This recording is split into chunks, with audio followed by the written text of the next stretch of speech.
അസ്സലാമലൈക്കും, welcome back. ഇന്ന് ഞാൻ മോന് സ്കൂളിൽ പോയതിന് ശേഷം 8:30 മണിക്ക് ശേഷമുള്ള കാര്യങ്ങളാണ് നമ്മുടെ വീഡിയോയിൽ ഉൾപ്പെടുത്തിയിട്ടുള്ളത്. അപ്പോൾ മോന് പോയതിന് ശേഷം ആദ്യമായി ഒരു ചായ കുടിച്ചു. അത് കഴിഞ്ഞിട്ട് പൂരിയും ബാജിയും ഉണ്ടാക്കി. നമുക്കിന്ന് നാസ്തയ്ക്ക് പൂരിയും ബാജിയായിരുന്നു. അത് കഴിഞ്ഞിട്ട് ഉണ്ടാക്കിയതിന് ശേഷം ഞാൻ കഴിച്ചു. അതിൻ്റെ കൂടെ ഒരു ഗ്ലാസ് ചായയും കൂടി കുടിച്ചു. പിന്നെ നമ്മുടെ ലഞ്ച് പ്രിപ്പറേഷനാണ്. അപ്പോൾ നമ്മുടെ ചാനൽ ഇതുവരെ സബ്സ്ക്രൈബ് ചെയ്യാത്ത ആരെങ്കിലും ഉണ്ടെങ്കിൽ ഒന്ന് സബ്സ്ക്രൈബ് ചെയ്തിട്ട് സപ്പോർട്ട് ചെയ്യണേ. പിന്നെ നമ്മൾ ഇന്നലെ ഉണ്ടാക്കിയതിൻ്റെ ബാക്കി കുറച്ച് ചീരയും കൂടി ഉണ്ടായിരുന്നു. അതൊന്ന് ക്ലീൻ ചെയ്തെടുത്തിട്ട് വെള്ളത്തിൽ കുതിർക്കാൻ വെച്ച് കൊടുത്തിട്ട് അതേപോലെ പൊരിക്കാൻ വേണ്ടിയിട്ട് മത്തി മീനും കൂടി ഉണ്ടായിരുന്നു. അതും കൂടി വെള്ളത്തിലിട്ട് വെച്ചു. എന്നിട്ട് ഞാനിപ്പോൾ എൻ്റെ നേരെ ഓപ്പോസിറ്റുള്ള വീട്ടിലേക്ക് കറിവേപ്പിലക്ക് വേണ്ടിയിട്ട് പോവുകയാണ്. അപ്പോൾ എനിക്ക് കറിവേപ്പില ഞാനിപ്പോൾ മേലെ ആയതുകൊണ്ട് തന്നെ കറിവേപ്പില എൻ്റെ വീട്ടിലില്ല. അപ്പോൾ അപ്പുറത്തും ഇപ്പുറത്തു നിന്നൊക്കെയാണ് വാങ്ങിക്കാറുള്ളത്. ഈ വീടിൻ്റെ മുറ്റം കണ്ടു നിങ്ങൾ, നിറയെ പൂച്ചെടികളാണ്. പൂച്ചെടികളും ബാക്കിയുള്ള എല്ലാ ചെടികളും ഉണ്ട്. പക്ഷെ പൂ നിറഞ്ഞു നിൽക്കുന്നൊരു മുറ്റാണിത്. എല്ലാ ടൈപ്പിലുള്ള പൂക്കളും ഉണ്ട്. എത്രയോ തരം പൂക്കളുണ്ട്. എനിക്ക് എല്ലാത്തിൻ്റെ പേര് പോലും അറിയില്ല. അത്രയ്ക്കും നിറയെ പൂക്കളുള്ള ഒരു ഗാർഡനാണിത്.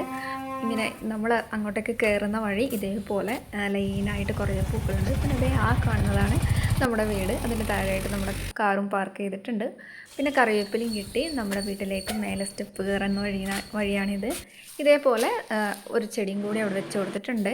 പിന്നെ നമ്മൾ ചോറുണ്ടാക്കി കറിവേപ്പിലൊക്കെ ക്ലീൻ ചെയ്തിട്ട് കവറിലാക്കി ഫ്രിഡ്ജിൽ വെച്ചു. മീൻ ക്ലീൻ ചെയ്തെടുത്തിട്ട് പൊരിക്കാൻ വേണ്ടിയിട്ട് മിക്സ് ചെയ്ത് വെക്കലാണ്. മുളക് പൊടിയും മഞ്ഞൾപ്പൊടിയും ആവശ്യത്തിന് ഉപ്പൊക്കെ ചേർത്തിട്ട് പൊരിക്കാൻ വേണ്ടി മിക്സ് ചെയ്ത് വെക്കുന്നുണ്ട്.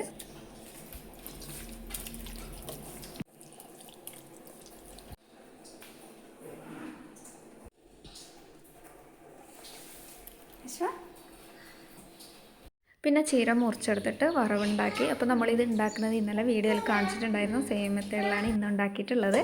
പിന്നെ ഇന്നലെ കഴിഞ്ഞ പ്രാവശ്യം നാട്ടിൽ നിന്ന് വരുമ്പോൾ ഞാൻ ഇതേപോലെ കുറച്ച് ചേമ്പ് കൊണ്ടുവന്നിട്ടുണ്ടായിരുന്നു. അത് നല്ലപോലെ കഴുകിയെടുത്തിട്ടുണ്ട്. അതും കൂടി ക്ലീൻ ചെയ്തിട്ട് ഇന്ന് ഉണ്ടാക്കുന്നുണ്ട്. പിന്നെ ഇതേപോലെ മത്തി പൊരിക്കാൻ വേണ്ടിയിട്ട് അടുപ്പിൽ വെച്ചെടുത്തു. പിന്നെ ചേമ്പൊക്കെ മുറിച്ചിട്ട് അതിൻ്റെ കൂടെ ഒരു തക്കാളിയും ഒരു ഹാഫ് സവോള, വെളുത്തുള്ളി, പച്ചമുളക്, ഒരു ചെറിയ കഷ്ണം പുളിയും ആവശ്യത്തിന് ഉപ്പും കൂടി ചേർത്തിട്ട് അടുപ്പത്ത് വേവാൻ വേണ്ടിയിട്ട് വെച്ച് കൊടുക്കുന്നുണ്ട്. ഏറ്റവും അവസാനം കുറച്ച് തേങ്ങയും മഞ്ഞൾപ്പൊടിയും മുളക് പൊടിയും കൂടി ചേർത്തിട്ടിട്ട് വേവിച്ചെടുക്കും.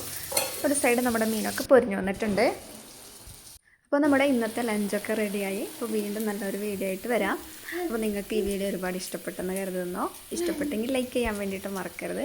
സബ്സ്ക്രൈബ് ചെയ്യാത്ത ആൾക്കാർ സബ്സ്ക്രൈബ് ചെയ്യണേ. അപ്പോൾ ബൈ.